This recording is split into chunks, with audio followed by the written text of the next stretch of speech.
Hola, muy buena tarde. Mi nombre es Ovidio Rodríguez.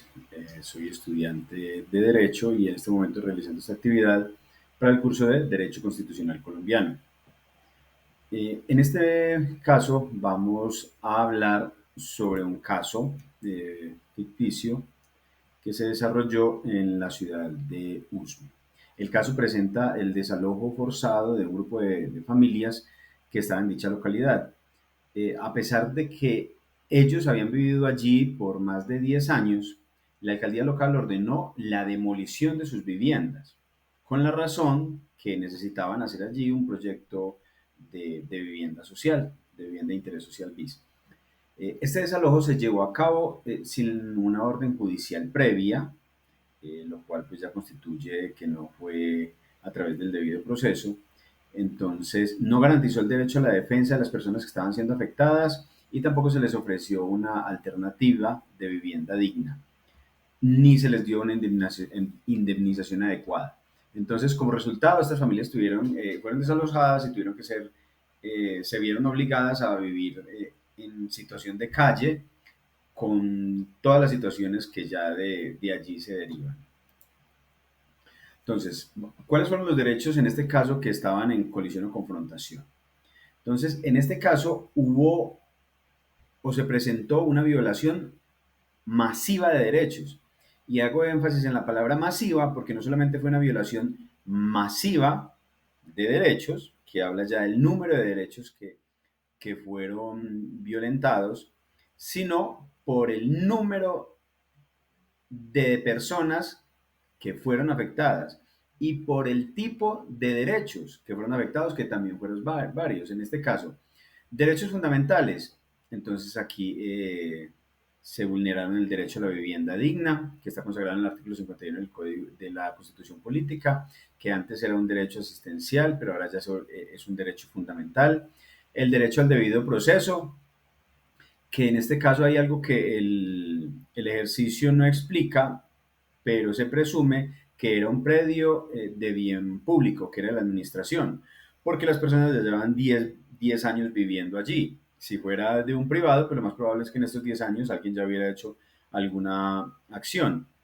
Entonces, se presume de uso público, pero independiente que este fuera un predio del Estado o del municipio, y aunque estos predios no son susceptibles de prescripción adquisitiva de dominio, pero el Estado también está obligado a ese debido proceso. Aparte de ello, también el derecho a la vida y la integridad física también se vulneró porque se dejaron pues, a muchísimas personas en situación de calle. Y hay algo adicional y es que no sabemos cuántos niños se vieron afectados por esta situación, tal vez bebés recién nacidos, tal vez mujeres embarazadas y muchas otras personas que pueden constituirse como sujetos de especial protección constitucional. También se violaron o vulneraron derechos asistenciales como el derecho a la salud, que también es un derecho que está consagrado claramente en los artículos 48 y 49 de la Constitución. Y al dejar a estas familias en este estado de vulnerabilidad extrema, sin acceso al agua potable y a servicios que pudieran suplir sus necesidades, entonces esos derechos están claramente vulnerados. Y los derechos colectivos, porque pues además ellos ya tenían un patrimonio allí en, en esos predios, fueron 10 años que duraron construyendo. Se presume también que diferentes materiales, algunos tendrían ya su casa en tabla, otros lo tendrían en concreto, en diferentes tipos o tipologías de construcción, pero independiente de aquello, pues todo ello representa un patrimonio que ellos ya habían generado. Entonces, como vemos, fueron diferentes tipos de derechos violados, diferentes personas con sus derechos vulnerados, entonces hay una clara violación masiva de derechos en este caso. Las partes que entran aquí en confrontación pues son los sujetos activos que están siendo afectados y que van a vivir día tras día durante muchos días con esa situación, que fueron las familias que vivían en este asentamiento informal y, y cuyos derechos fueron vulnerados por parte de la administración municipal o la alcaldía local de Usme, que en este caso son unos sujetos pasivos que aunque simplemente con una orden que dieron, sometieron a muchas personas a unas determinadas circunstancias que van a afectar su cotidianidad durante un tiempo. Y van a afectar su cotidianidad porque ya sus necesidades básicas van a estar insatisfechas. Esto tiene un impacto político, pues tiene varios impactos, dentro de ellos está el impacto político. Y hay algo aquí, es que hay una grave falta en la política pública de vivienda que se tiene en este municipio, porque en este caso no están protegiendo a las personas que están en esta situación. Y ya el artículo 13 de la Constitución Política dice que el Estado protegerá especialmente a aquellas personas que por su condición económica se encuentren en circunstancia de debilidad manifiesta. Eh, También hay una ausencia de política integral en este reasentamiento y se desconoce que hay una justicia social que tiene que estar tomada en cuenta para la toma de decisiones. Ellos fueron en contravía de todo el procedimiento a realizar y es que actuaron sin una orden judicial, lo que hace que este desalojo pues no tenga ninguna validez y esté totalmente en contra de la Constitución.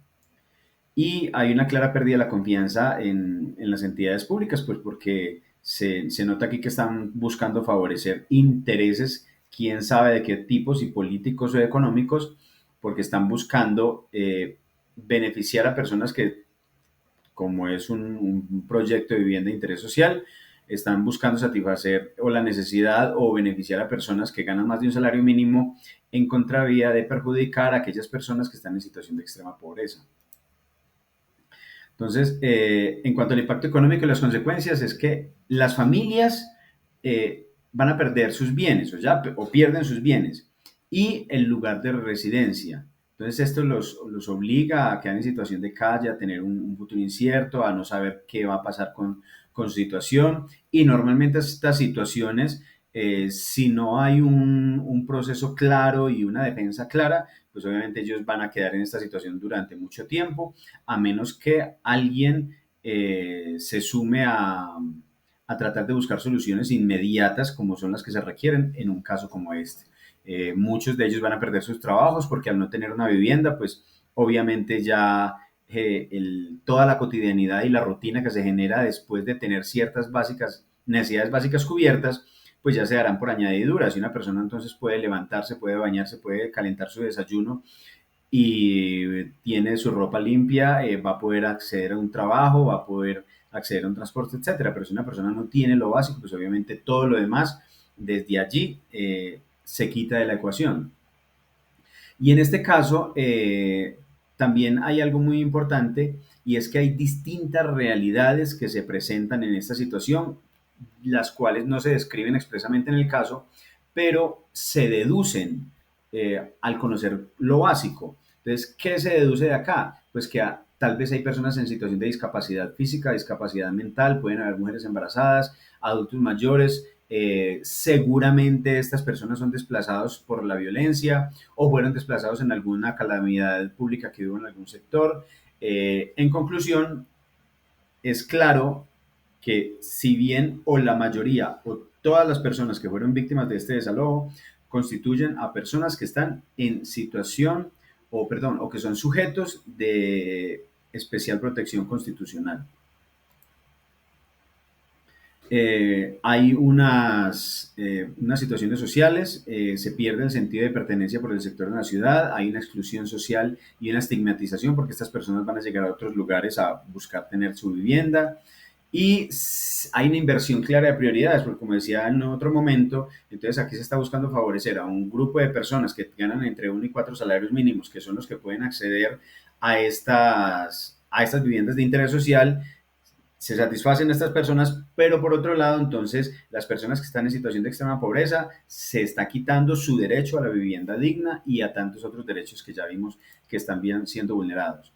Hay un impacto ambiental porque estas personas entonces van a ir a otros lugares a buscar cómo solucionar su vivienda, se van a generar basuras porque ellos no van a tener en qué lugar depositarlo, se van a generar un montón de situaciones irregulares porque las familias entonces van a ocupar espacios que de pronto también están ya siendo destinados a otras situaciones. Al fin, en el lugar donde ellos vivían ya llevaban 10 años y ya estaban allí ubicados. Va a haber más saturación urbana en otros sectores porque el problema no se soluciona, el problema se traslada. Hay un impacto cultural porque pues después de 10 años estas familias habían construido una identidad en ese sector. El desalojo significa pérdida de ese arraigo cultural que ellos ya tenían por el lugar donde se vivía y ya era un hogar para ellos. Hay unas acciones judiciales que se deben iniciar. El mecanismo pues más eficiente que tenemos, afortunadamente, es la acción de tutela.